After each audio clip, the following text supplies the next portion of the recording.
And so going on those mats the first time, I basically just felt complete, understood, and at home.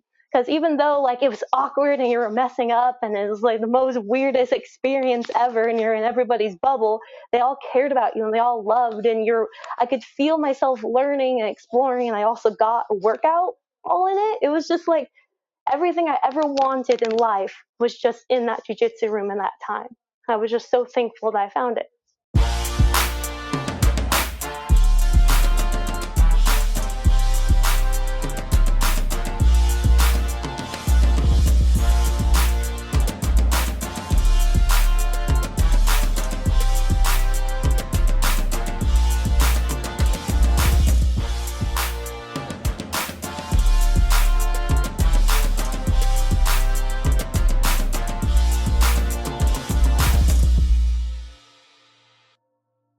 What is up, ladies and gents? It is your friendly neighborhood BJJ podcaster, Rafa Esparza, coming to you with another great installment of the Grappling Hour. Hello. It's good to see you guys again. I've been a little bit under the weather. Now, I didn't get fully sick. I lost my voice. And if you know anything about doing a show, you lose your voice, you don't get to do a show. So I'm very excited to be back. Most vocals, I wouldn't say like completely back, but it's like 90% there, which is good enough. Hey, shut up, Raph. What's going on? What are you wearing? Well, check this out. This is the official Grappling Hour t-shirt. If you guys want to cop that stuff, you can check out our website down in the comment section over here. The easiest ways you can find it, go to grapplinghour.com or rafesparza.com/merch. If you go to either of those, you'll be able to buy one of these very awesome, very new Grappling Hour t-shirts. They come in 5 different colors, and we got a hoodie. I understand it's very cold in places, and you know what's been keeping me warm? My Grappling Hour hoodie, and I've gotten rave reviews, and you may see some of our friends wearing the merch. We gave them to our top 10 interviews from the past year, and nothing warms my heart than seeing them sending me photos of them wearing it. In fact, the opponent of one of our guests here today, I would say here, she messaged me to be like, yo, this hoodie is like fire. So I feel very good about that. But enough about her opponent. Let's get back to a couple things about our guest. Just a couple quick reminders. If you guys want to support our show, you can go on over to hi.page/grappling hour, become a member of our Grappling Hour community. And you can also go on over to like, follow, and subscribe with us at Grappling Hour on YouTube.com. And finally, last thing, join our Discord to continue the conversations that we have here on the show. All right, about our guest. I witnessed her have an epic performance at the most recent Medusa. It looked like things were going one way. Then fate, time, space, whatever it is you're going to, Buddha, Jesus, Tom Cruise, I don't know what you're looking at, but one of those things intervened, and then our guest was back into the tournament and had an epic run, leading her way to her very first Medusa title, and I'm very, very excited to get to talk with her here today, making her Grappling Hour debut, your Medusa champion, Gillian Noll. Gillian, how are you doing? Oh, I am fantastic as always. And how are you doing? I'm doing great, and I'm so appreciative to you for delaying. And we've been trying to book this up for a couple weeks, and nothing makes me happier than to be able to give you your props in a full interview form. So in years past, just so you know, I would normally do the interview right then and there with you.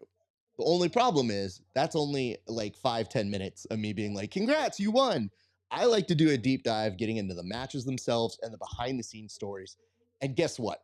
After reading an article about you, it seems like there's a few stories that we have to put some context to, because it sounded like you had an epic story in winning your first Medusa title. But before we get to that epic story, I'd like to just ask you, what did it feel like to win at Medusa, given everything that happened?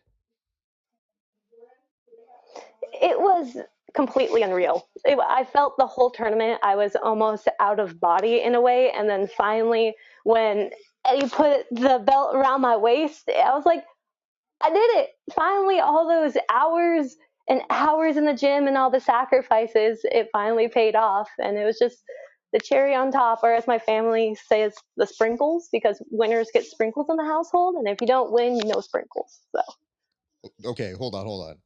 When you say sprinkles, this is clarification. This is what a good journalist asks. What kind of sprinkles? Are we talking like donut sprinkles? Are we talking like cupcake sprinkles? Where are we here? Because to me, now it's getting to a food element, and that's where I shine the best. well, it's definitely going to be donut sprinkles for myself, but even my mom went to give me an X Marshall rash guard that has the ice cream sprinkles on it, because in the summer I drive an ice cream truck, like I'm a little ice cream truck driver and just give ice cream to kids. And so it really just plays a whole role. And like, if you get an ice cream, like if you win and you do your best, you can have sprinkles on top, but you don't get the extra in life if you don't give extra. And that's really what my parents and family try and instill in us. Like, you don't expect sprinkles on top of your sweets if you didn't give it your all. I feel that. That is a very good moral to put and instill in the children. And I feel like it's one of those things where, yeah, if I was you, I would 100% be like, where are my sprinkles, bitch? Like, where are they? But of course, you can't say that to the mom and dad, but I would say that to my immediate friends and family.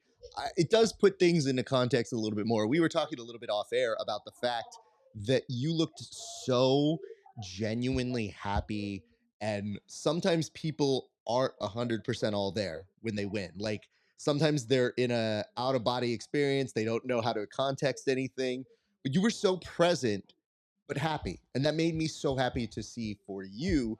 Which was, we went up, we talked very quickly, I said I'd like to book you for an interview, and you were so nice and gracious that there was almost this still calmness about you.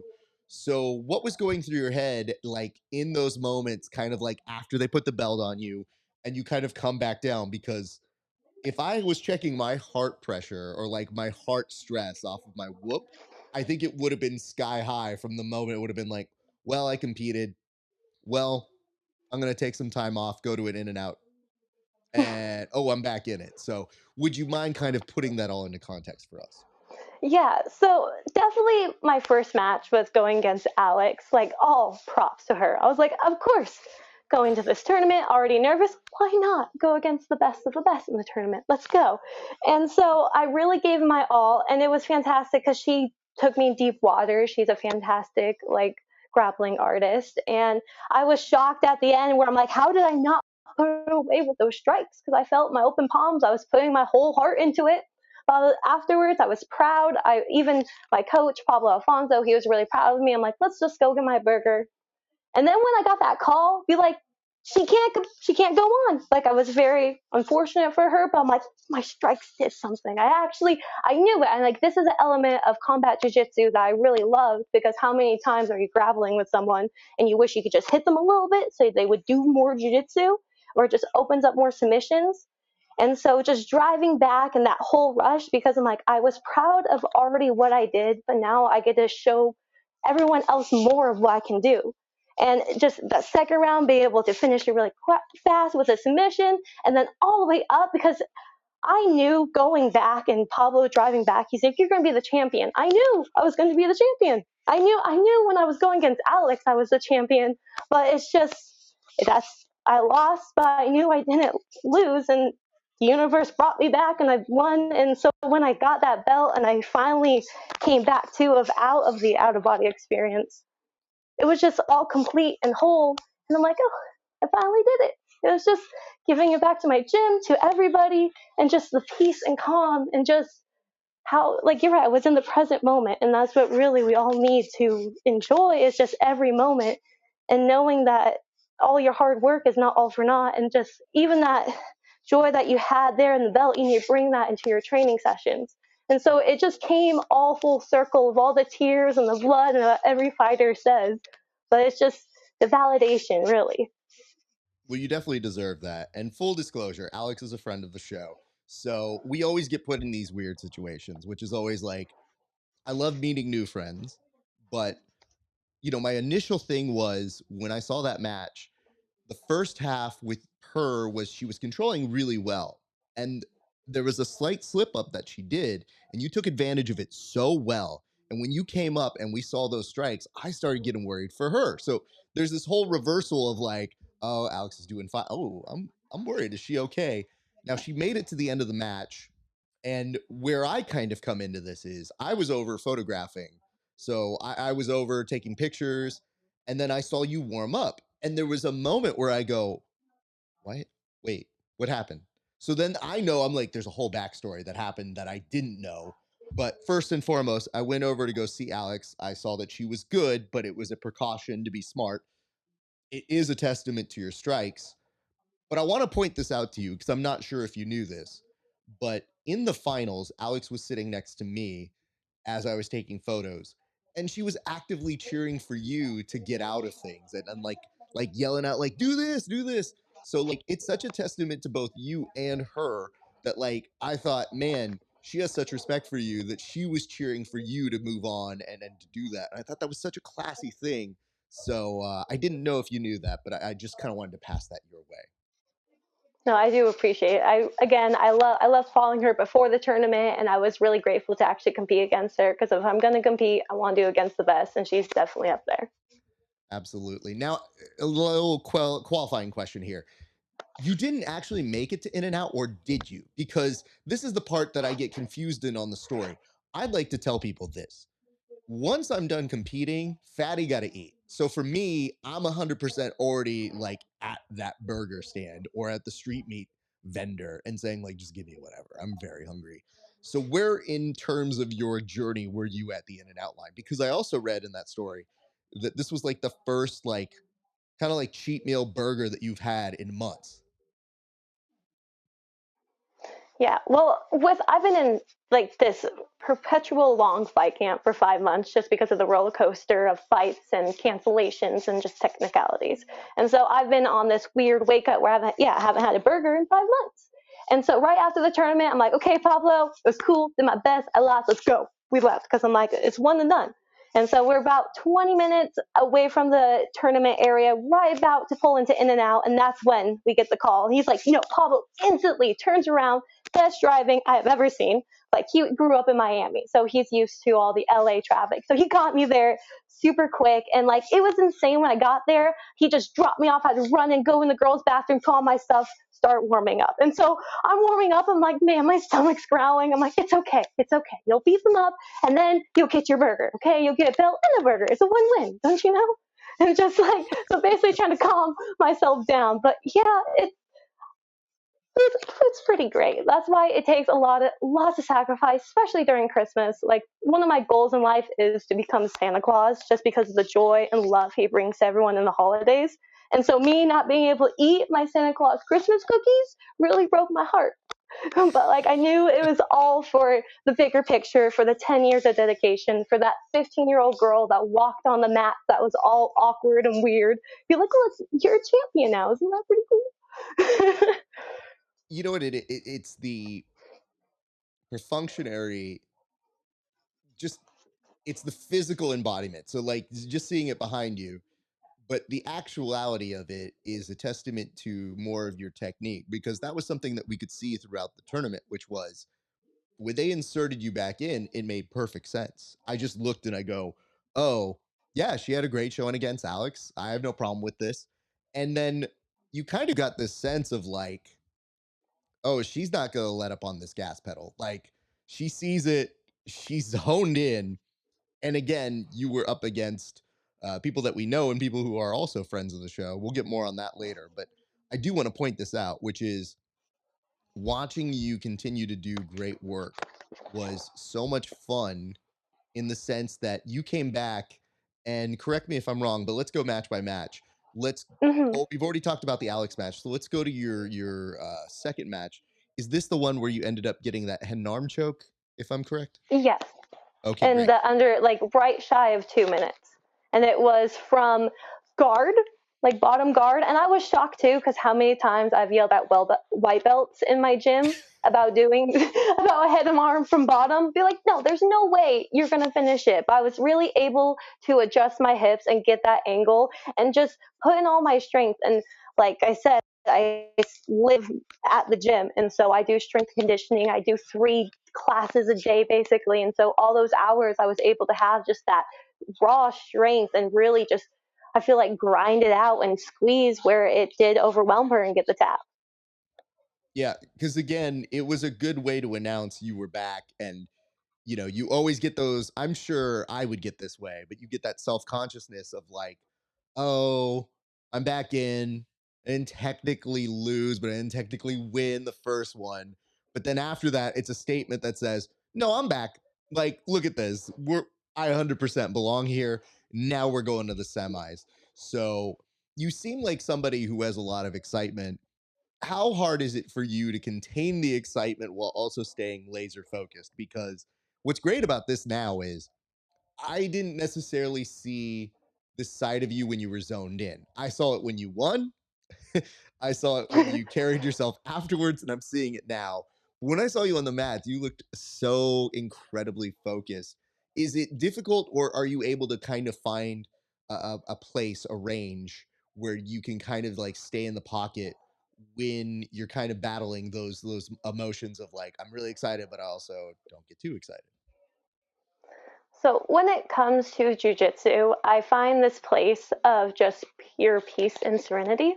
And that's why I really love just the art behind it, because there is a beautiful flow and just when it like everything when you go into that tournament, it just zones out. It's just you and your competitor.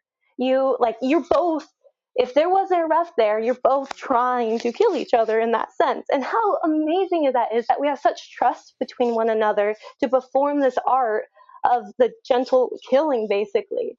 And so I just go into that flow state of just complete understanding, and that when they say like mind muscle connection, and just you spent those hours. I never miss a technique class. I do all my drills, I do all my warm-ups.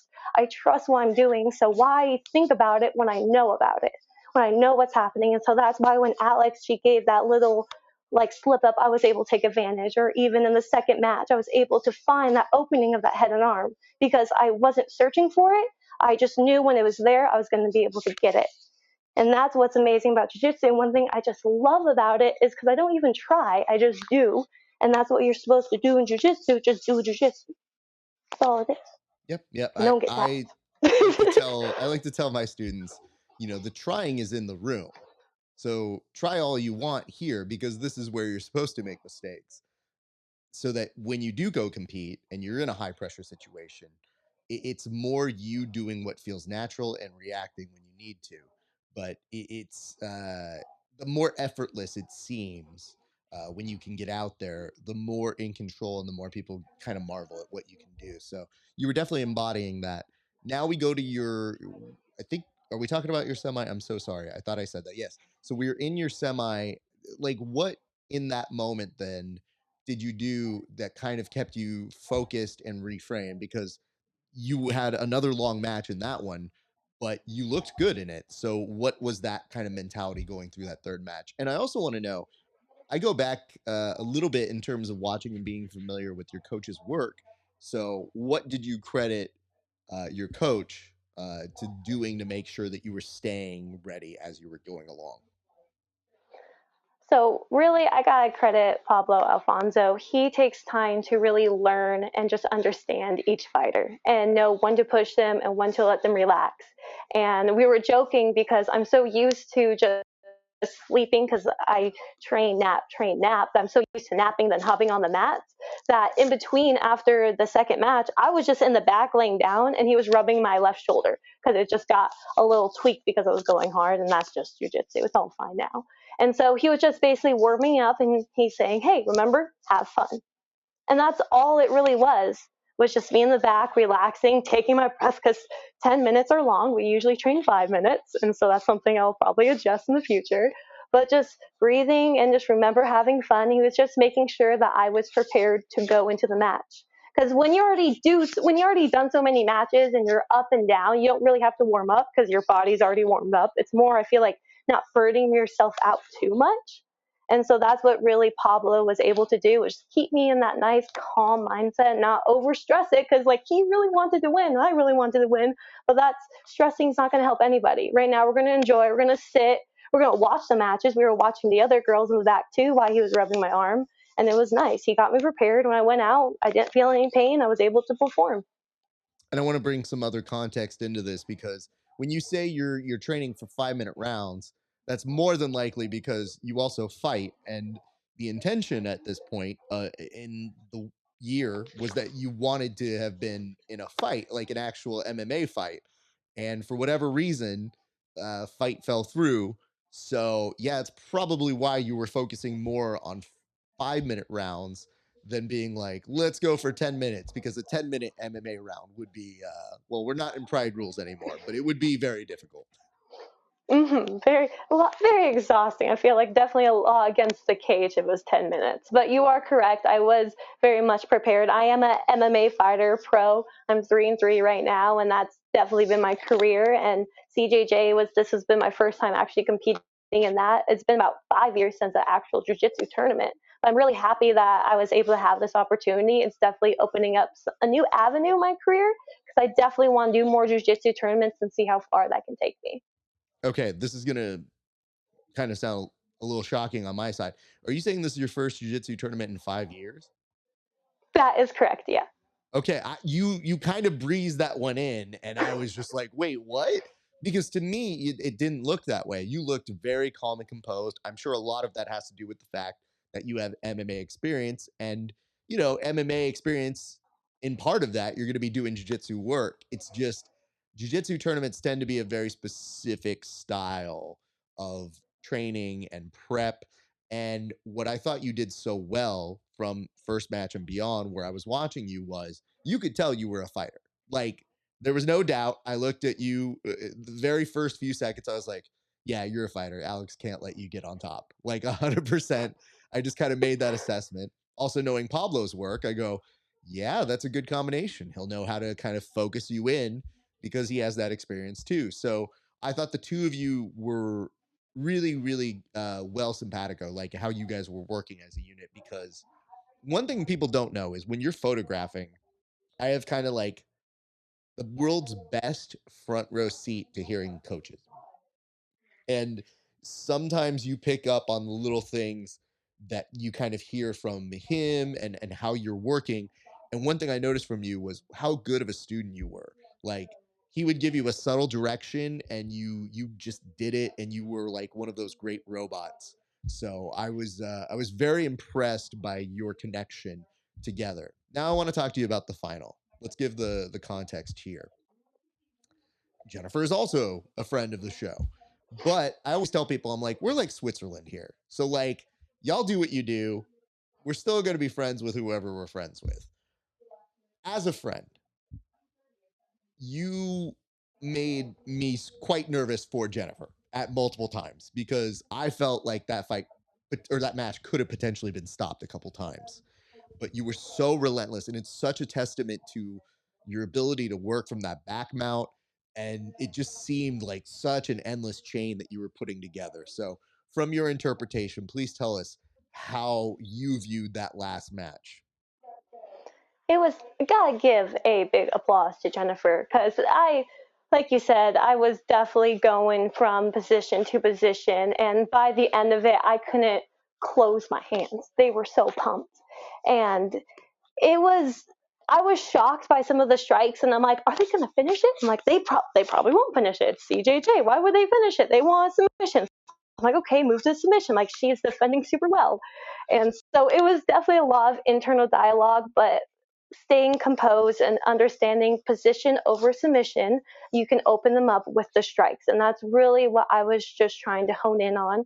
It sucked that she was great at defending, very close. I couldn't get any submission, and it brought us over to that overtime.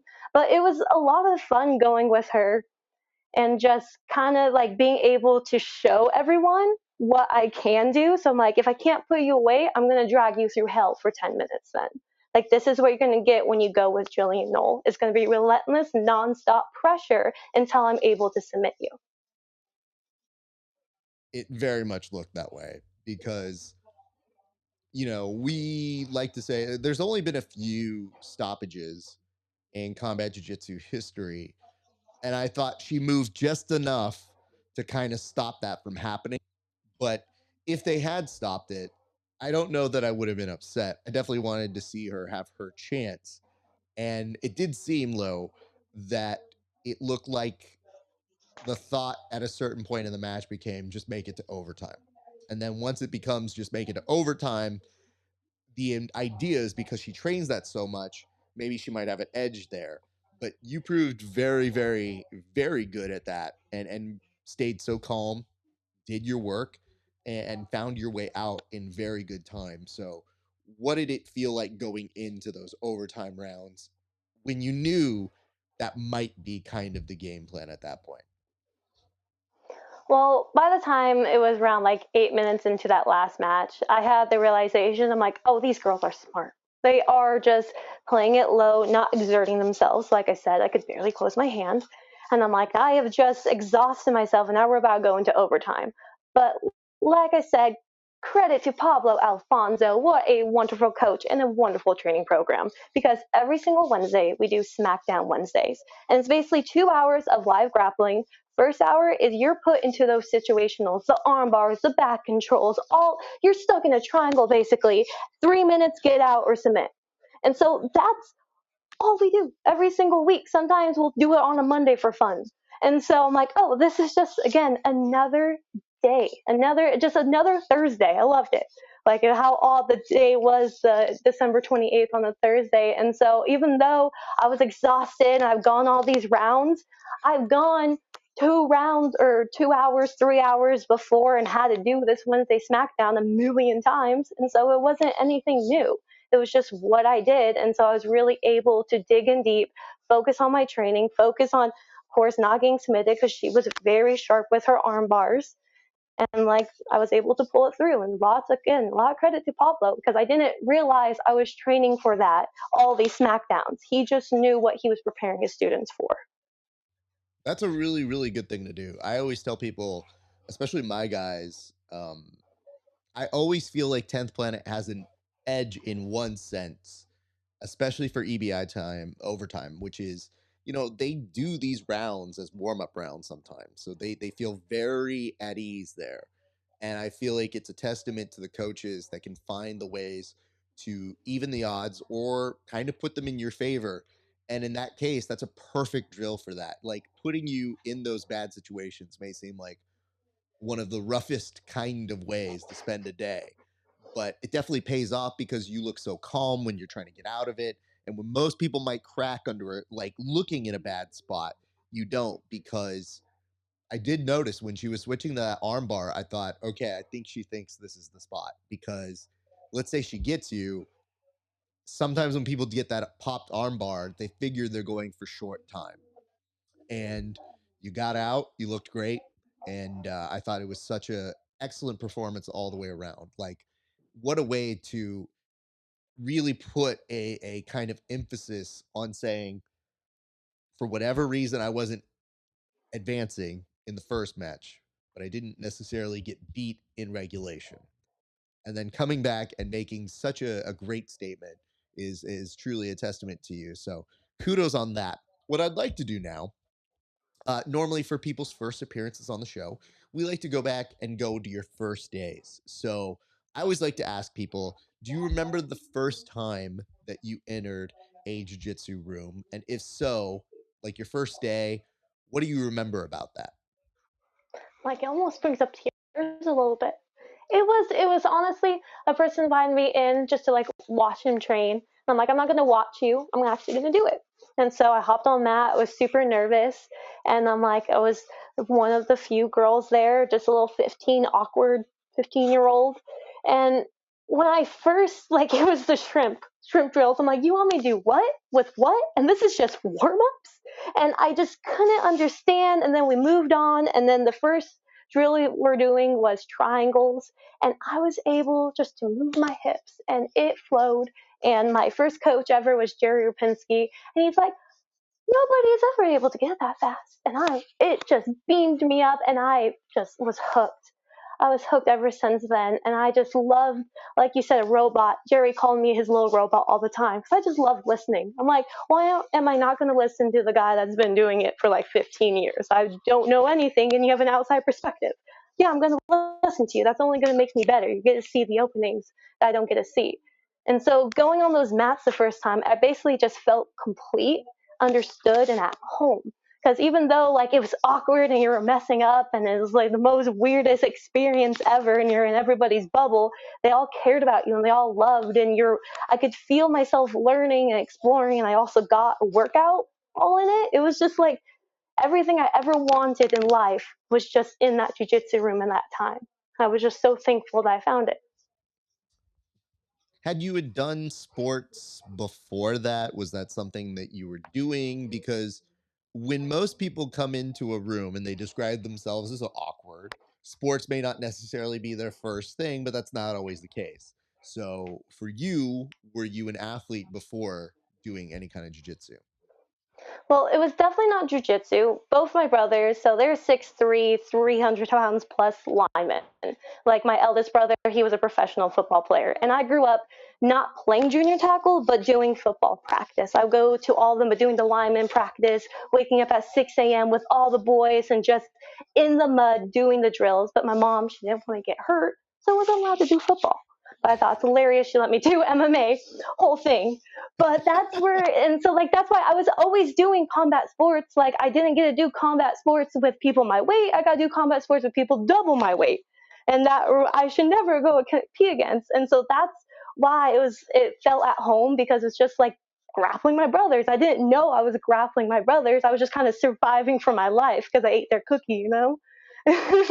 And also like before that I was a cheerleader, and like that's why I'm like super happy, and like I was a base, and so my job was to throw girls, and so I was the only girl that could like single stunt and like really help them out, and I would catch them. I'd never let a girl fall because I'm gonna dive and catch them.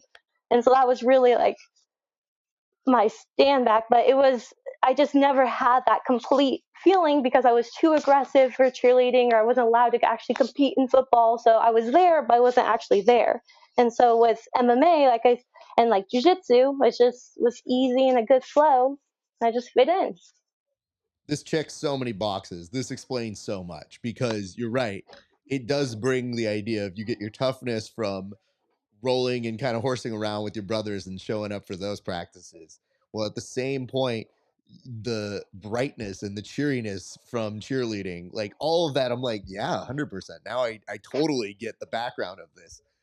An important question here. What was the first jujitsu move that you felt like you kind of really inhabited or that became something that you felt was yours? Like, what was the first jujitsu move that you go, I got this. This is mine?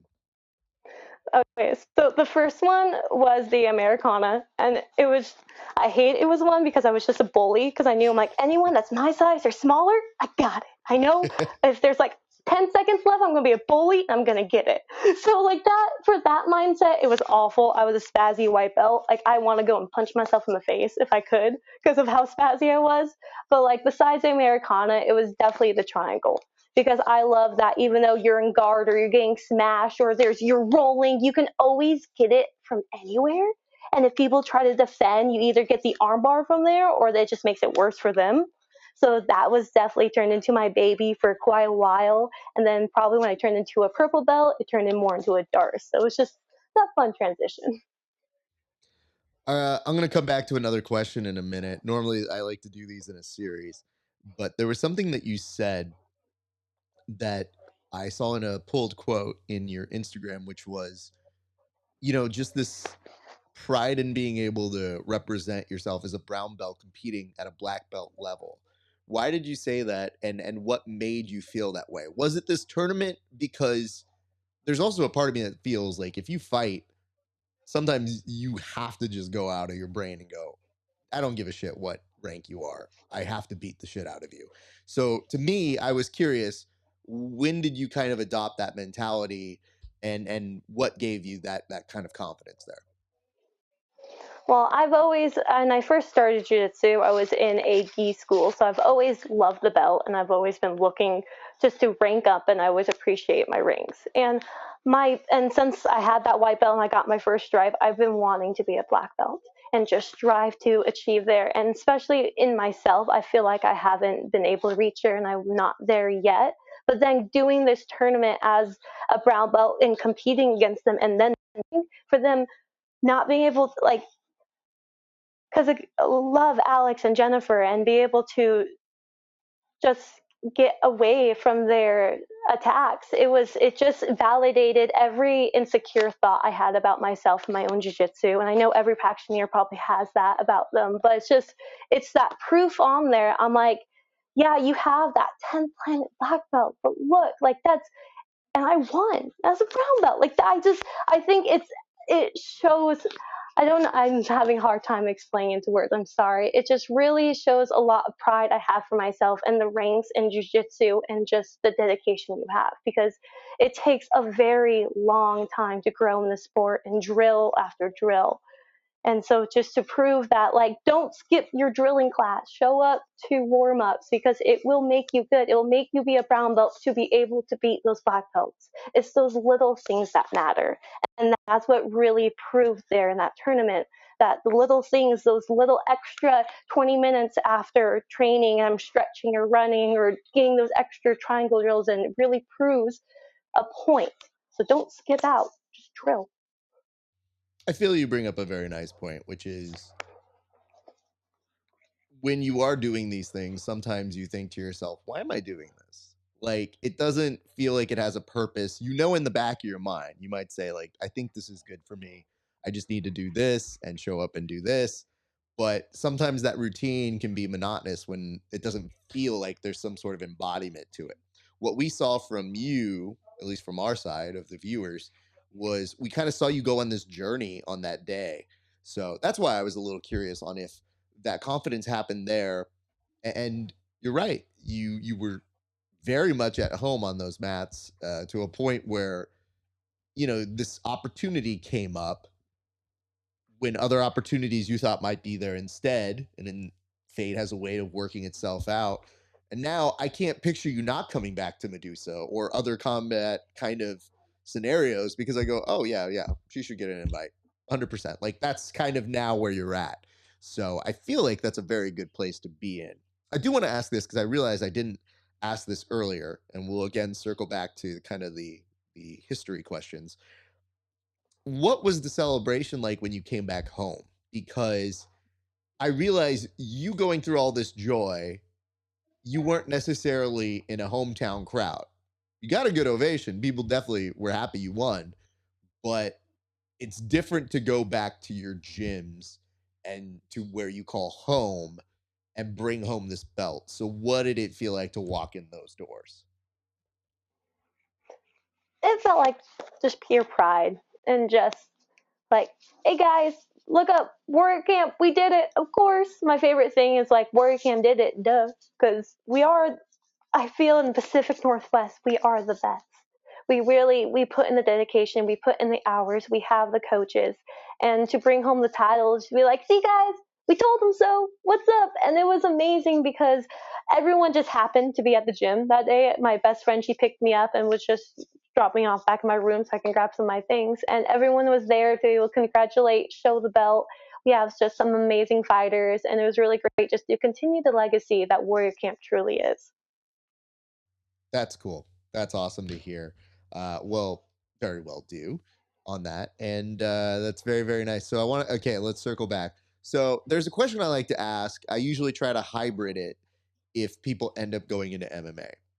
But the first thing that I ask in this multi-tiered question is, why jujitsu? Like, when did you know that you fell in love with jujitsu? Because it's one thing to do it and go to classes and be a hobbyist, it's another to have that become a way of life. So, when did you feel like you actually had a love for jujitsu, and when do you feel like that really manifested? It was, like I said, probably my first time ever on the mat. It was like I was like, this is it. I was like, Mom, how do I do this forever? And like all my teachers growing up, they called me crazy because somehow every assignment we had, I would weave MMA in. My whole senior project was all about MMA, and then ever since forth, I was like, this is gonna be my life. I'm gonna be able to just train all day, and that's it. I don't know how I'm gonna be able to do it, but that's it. Like, let's go. And now I'm 25, and that's exactly what I'm doing. And I think I don't know. It was just, my life would feel completely different without MMA. I think it would just feel incomplete. without jujitsu and all of that. Because and like that's what when I say MMA, but mostly with jujitsu, I can't fight forever. I'm going to be probably retired, but when I'm 35. But jujitsu, I'm going to be going until I'm not breathing anymore because you can't, because it's that gentle art, and that's what's so amazing about it and why I love it so much, because you can always continue that flow no matter what state you are in. I find it very funny and not surprising that you would weave MMA and jiu-jitsu kind of into all of your assignments. However, I should let you in on a little secret here.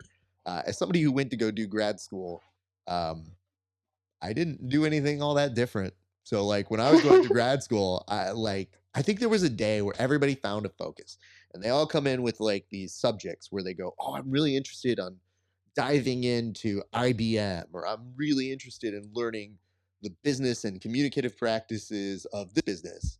And it was just something they were really into. And then one day I go, "Well, can I do MMA?" And they go, "What's that?" And I go, oh, okay. You don't know anything about this. This is great." And so I would go and they're like, "What are you doing?" And I was like, "I have to go research a lot of the business practices right now about MMA." And they go, "How did you talk them into that?" And I go, "You just kind of research what you like." And I'm learning a lot. And of course, I didn't know that I would be doing stuff like this all these years later, but it makes sense. It's just, it's fun to break those things down and find your way of doing it. I think sometimes you find a way of kind of researching the things you love even when you don't know how to like do it professionally. You go, I'm excited about it and I want to learn more and I want everybody to talk about it with me. So you're not alone in that respect, just so you're aware. Oh, yeah, I feel like you put in such great words. I'm like, if I just digest everything, I'll figure it out later. And that's where I feel like I'm in my point in career. I'm like, now I know a lot of things. I just got to put it in the correct path so I can just get more of those belts, get more of those championships, and just keep improving my career and get people to know who Gillian Noll truly is. Because like I've been doing this for like a decade, I said, and now it's time for me to make my mark. It's also weird because unlike other sports, people grew up doing football, sure, but sometimes if somebody does something for like 10 years in football, if you really think about that, by the time you make it into college, you've probably succeeded in a certain way. In jiu-jitsu, it's not quite the same. We're a very niche sport, so it feels like sometimes we have to do 2 to 3 times the amount of work just to be like, "Hey, is this a thing? Did you guys see that last one?" And it's tireless, but I feel we're growing. So what's nice about you is you've put in the work so that when future generations have it easier, you'll be able to say like, "Yo, I was about to chow down on a burger until somebody said like, 'Yo, you want to have the best night of your life?'" And I was like, "Well, this burger can wait." And I should ask this. So if you did not go to In-N-Out, what happened afterwards? Where did the food go? And were you even able to process the need for food? Because at that point, once you put a belt on somebody, that kind of goes out the window. So, what was the celebratory food and when did that happen? Um, so it was actually in the end, it was In-N-Out, thank the heavens. And so it took a very long time to get there. And then when we showed up, it was probably about like 10:30, maybe 11. I'm not quite sure on that. And a line around the block. But I looked at my coach. I'm like, come on, if it's around the block, it's got to be good. He's like, I can't deny this champion. And so we end up got animal style fries, a good, just juicy burger. And it probably hit better than any burger I've ever tasted, probably because I haven't ate anything. And it's been probably like 4 hours since I ate since then and competing. But it hit the spot, and I'm glad I got the burger in the end. Went home, went back to my hotel, and just passed out. Yeah, I believe that. I always think, whenever I see stuff like this, I always think to myself, "Oh, you know what? You definitely deserved that burger." Because to me, I used to tell my sister when they would pick me up from the airport, I would be like, "You better have the In-N-Out in the car. Like, we're not gonna go wait. When my plane gets here, if I have to wait any longer, I've just come off a plane. Just I want to go to sleep, but I need to eat. And by the time we drive home, it should have digested." So when you say that, I just think to myself, I'm like, God, the amount of time competing, the adrenaline you're on, and then the line. I feel like you should have been able to just take your belt and just go, excuse me, I'm so sorry. Champ needs some food. Because listen, I'm pretty sure Paul Giamatti did not wait on the line when he got his Golden Globe and showed up at In-N-Out. So it is the food of champions. And I'm very glad to hear that that was the case. Let's go back a little bit right now to, again, those history questions. When did you feel like you wanted to do MMA? Because you mentioned your mom miraculously was sold on MMA despite being like, nah, that football seems a little dangerous, but then was just like, oh, MMA? Yeah, sure, sounds good. I'll sign off. Well, there you go. So, how did that enter the frame? Like, what made you want to do MMA? Well, I've always wanted to like kind of do combat sports, or in that sense, I wanted to compete and just do something. And my dad, one time when I was little, even joked, we were watching UFC, and he's like, "Oh, that's gonna be you in a cage one day." I'm like, "Why would I let someone punch me in the face? That's weird. I'm not gonna let that happen." But now here I am. But what really changed the mindset of my mom to let me compete was Jerry, my first coach, came to her after like a month of training, and he's like, "Your girl hits like a man. I've never seen it. She hits just so hard, and she's relentless, and she listens." And that's what really, my mom just saw the passion and drive in Jerry Rapinski's eyes and be like, okay. And I was like, please, mom, let me compete. See, he says I'm good. He says I'll win. I'll do great. Let's go. And so I end up going, being 15-year-old, first MMA match, end up losing. I didn't even realize after the third round it was over. I'm like, let's go another round. They're like, no, that's it. I'm like, what do you mean that's done? Let's keep going. Because I wasn't sure on the rules. I was just happy I was in there punching people. Almost got a triangle, but amateurs, they have shin guards, and so it blocked my triangle. I'm still upset to this day about it. That's okay. But like I fell in love with it. And even though I lost my first amateur match, I was like, I want to keep doing this. I want to grow and get better. And then I went on a 5 winning streak after that. And I hung posters around my school. I joined my high school wrestling team. At that time, there was no female wrestling program because I was in Idaho. So it's just against the guys. And like, man, we had these blue flag days. I remember one time I was finally able to beat everybody, and being that girl to beat just like the head varsity guys running up those stairs. It's like I went and puked my guts out that night.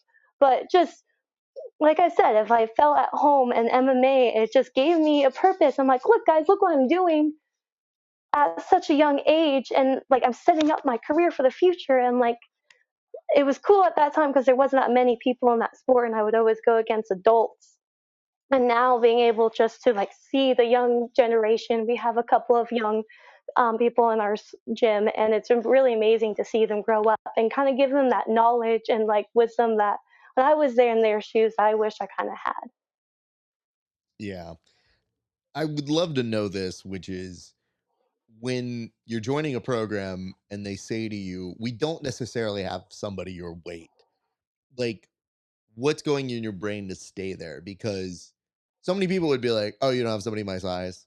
Like, even sometimes as a coach, I have to go up to people when I'm sizing up them and I go, I don't, you guys don't fit. You can train together, but if they're especially spazzy, I'll go up and say something like, hey, you don't have to roll if you don't want to.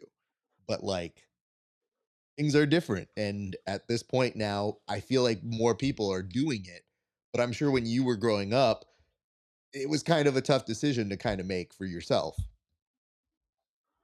Yeah, it very much was because it was definitely awkward, like being the only girl very much just all the time at every open mat. And it just, and especially being the smallest of them. And like, even to this day, people get like, oh, I'll go light with you. Don't worry. I'm like, just do jujitsu. And that's what's amazing about jujitsu. It has no gender, it's just martial arts.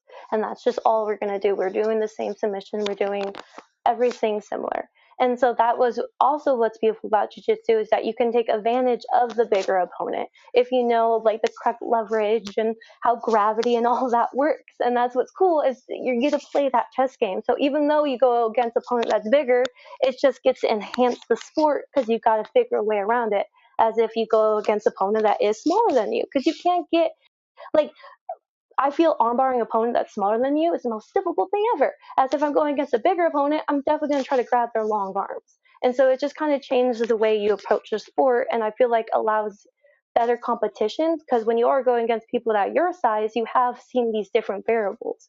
So even if you go to a gym that is all white belts and all different sizes, you still can learn something, because a weird spazzy white belt that grabs your head all awkward is probably going to show you a new opening or a new sweep that you didn't even think about.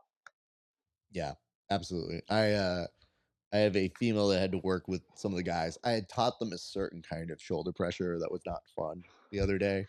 And every time I do one of these things, I preface it, especially with beginners. I just go, hey guys, this is a drill. Do not do full side control pressure on your training partners. You can add some pressure, but please be cognizant this is a drill and they're letting you do it. And I later saw in the role, one of our smaller females was going up against a dude who was trying to do that shoulder pressure to him. And I pulled her aside afterwards and I was like, you need to triangle that dude next time he does that. And she's like, how? And then I showed her, I was like, if they're big, you need to find angles. And she's like, holy shit, I didn't even try to find an angle. And I was like, try it next time, see what happens.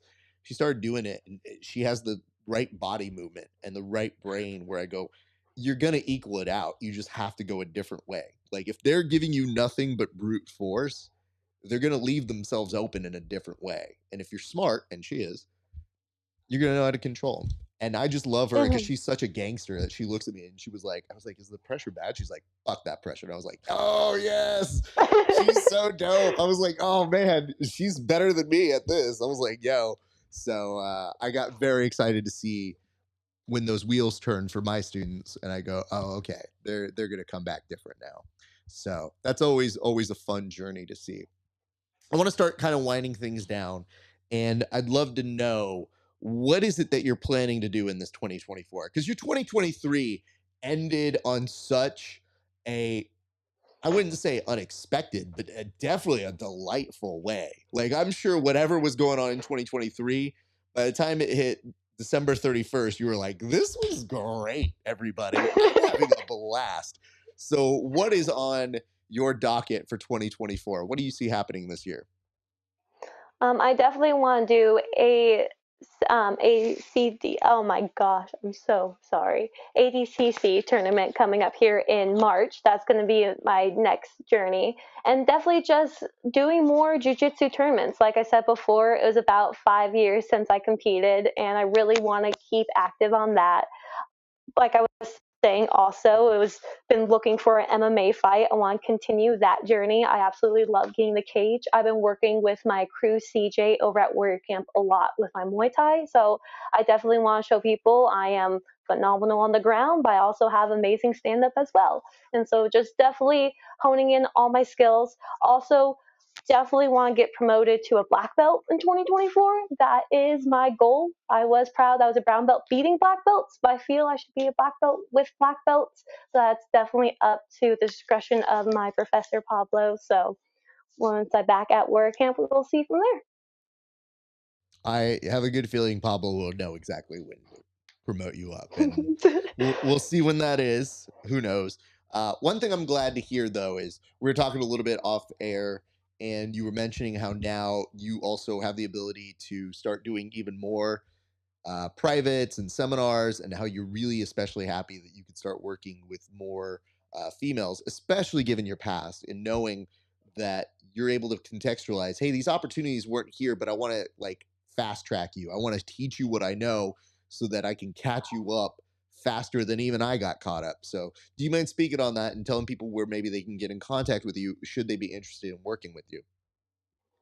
Of course, yeah. I am definitely now open to privates with females and children. The best way to contact me is through Instagram. Just personally message me and I'll get in touch with you there.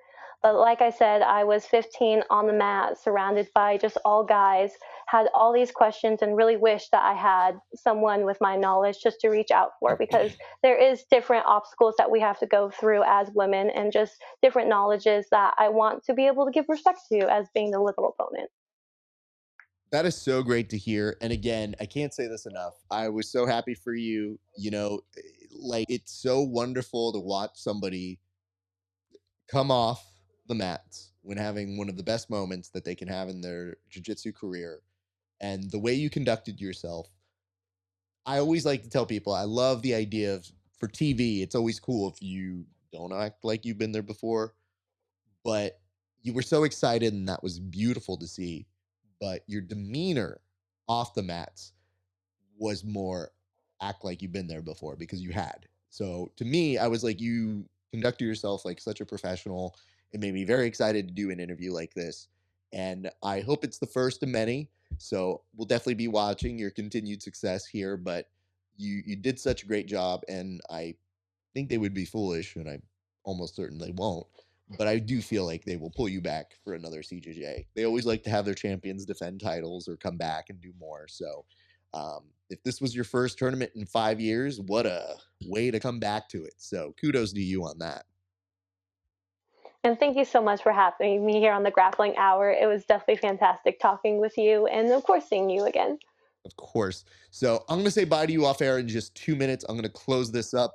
But thank you so much, Gillian. It is wonderful to get to know you. And once again, congratulations on your success. Thank you. All right, you guys, we're just about done here. But before we get you on out of here, a couple quick reminders. Number one, buy the merch. Look at this. Bam. Grappling Hour, established 2018. And if you're local and you're buying some of the gear, you get one of these little fancy bags with a sweater. And this one does not have a sweater in it. Full disclosure, I messed up on where the sticker went. Like, the sticker should be a little more centered. I didn't like it enough. My OCD can be very bad sometimes. So I put this as the dummy one over here. But if you're local, you'll get one of these. Otherwise, we'll send it to you. Either way. So go check that out. You can go to grapplinghour.com or rafaesparza.com / you guys should know that already, / merch. And if you want to support the show and see these interviews 30 days before anybody else, here's what you do. You go on over to hideout page / grappling hour. You become a member. $5 a month, 30 days before anybody else. And if you want to pay a few extra dollars, you can see technique breakdowns, extra special bonus content that's not available anywhere else, and a segment that we like to call Roast Raf, where people roast my competition footage, which I think is pretty funny. And I have been told that people enjoy that segment. So we're doing that. Plus, watch out very soon. We're going to have a new segment coming up very, very soon, which is going to be a weekly topical show, which we've always been at the forefront of topical shows. You've seen it with Verbal Tap. You've seen it with Around the Mat. You've seen it with our previous incarnations. But now we have the ability to go directly to Instagram, and we're going to be doing kind of a hot topic show. I'm so excited to premiere this. It's happening very soon, but it will be airing on all of our channels, but especially on Instagram in that little vertical format. So I hope you guys stay tuned for that. That'll be coming up next. Join our Discord and like, comment, and subscribe. And if you don't know what to comment, down here, what is your food of choice when you win? In a different video, I'll ask what the food of choice is when you lose. They shouldn't be different, but I do think they are different. I can tell you mine, champion material, which is, I'm like Gillian. I'm like Paul Giamatti. I'm going to be at the In-N-Out line. Just telling you guys. And join our Discord. That's it. That's going to do it for us here at the Grappling Hour. It's been a great day for grappling. We'll see you back on the mats.